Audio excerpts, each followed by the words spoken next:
কোন একাদশী পালনে কি ফল মেলে?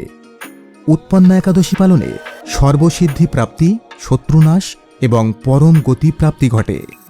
মোক্ষদা একাদশী পালনে সমস্ত পাপ বিনষ্ট হয় এবং জীবনান্তে মুক্তি লাভ হয়।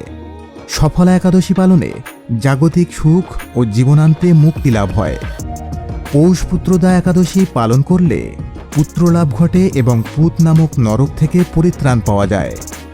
শর্তিলা একাদশী পালন করলে দারিদ্রতা, শারীরিক কষ্ট, দুর্ভাগ্য প্রভৃতি বিনষ্ট হয়।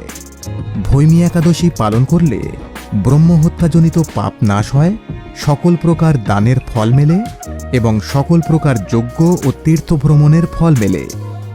বিজয়া একাদশী পালন করলে ইহজগতে জয়লাভ এবং পরকালে অক্ষয় সুখ প্রাপ্ত হয়।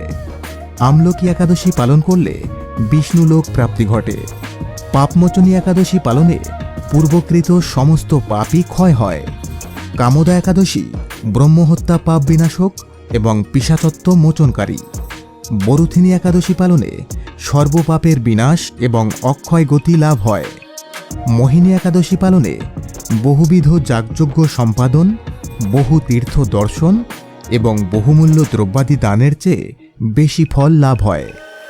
অপরা একাদশী পালনে সর্বপাপ মুক্ত হয়ে স্বর্গধামে গমন করা যায়। নির্জলা একাদশী পালনের ফলে যমদূত স্পর্শ করতে পারে না এবং এদিনে কৃত তীর্থস্নান, দান, জপ, কীর্তন প্রভৃতি অক্ষয় হয়ে থেকে যায়। যোগিনী একাদশী পালনের ফলে ৮৮,০০০ ব্রাহ্মণকে ভোজন করানোর ফল লাভ হয়। শয়ন একাদশী সর্বসিদ্ধিদাত্রী এবং সর্ব উপদ্রব নাশকারিণী। কামিকা একাদশীর প্রভাবে সকল প্রকার দুঃখ দুর্দশা দূর হয় এবং পালনকারী কখনোই নিম্নজনী প্রাপ্ত হন না। শ্রাবণ পুত্রদা একাদশী পালনে পুত্রসুখ ও দিব্যধাম লাভ হয়।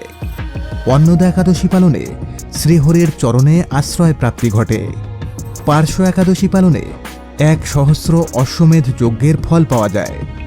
ইন্দিরা একাদশী পালনের ফলে পিতৃপুরুষগণ পাপমুক্ত হন। পাশাঙ্কুশা একাদশী পালনে নিরোগ ও দীর্ঘায়ু শরীর লাভ হয় এবং রৌরব নামক নরক থেকে পরিত্রাণ মেলে। রমা একাদশী পালনে দিব্যধাম লাভ হয়। উত্থান একাদশী পালন করলে জন্মচক্র থেকে মুক্তি মেলে।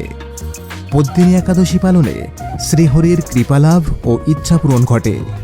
কমলা একাদশী পালনে ৮৪ লক্ষ যোনি ভ্রমণ করতে হয় না।